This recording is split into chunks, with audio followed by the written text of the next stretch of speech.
imagine, a portal opened up to some time in your past and you had 3 minutes to give them advice. What would you say? What would you give them? What would you show them? Share with us what you would share with them. So basically, I think I just want to get across that I looked a lot younger when I looked a lot older when I was younger. There are lots of do's and don'ts, and I realise you have to do them or not do them to work out not to do them or do them. So maybe I should say that to Runi. I probably would give myself 2 concepts for me to really think about, and the first concept is this concept around anti-fragile. So if you think about fragile, the opposite of fragile is being robust or being resilient. So my parents kind of said, you've got to be resilient, you've got to be robust. But robust and resilient is not really what anti-fragile is.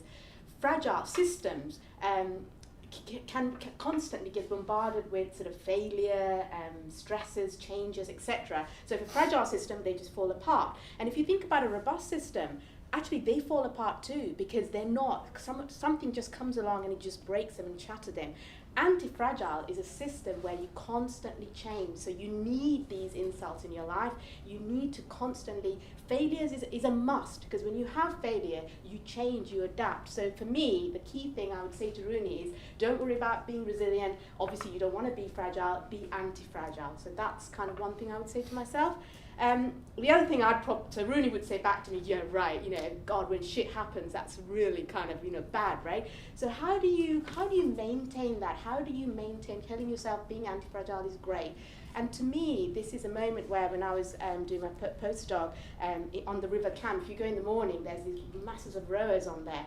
And I used to always wonder, they used to face sort of, their back to the direction that they were going, and they used to row. And I'd be like, why would they be doing that? Now, of course, as a biologist, I realize your muscles are stronger at the back and, you get your strength that way. But then how do they go straight? Why don't they veer off? Why don't they crash into the banks? Most of the time they don't.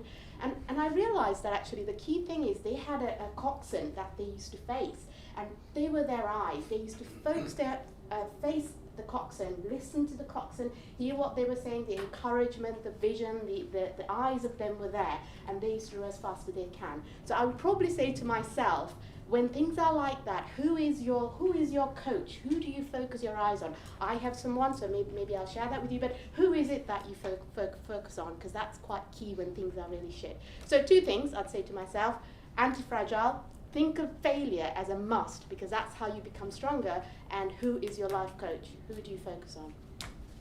That's it.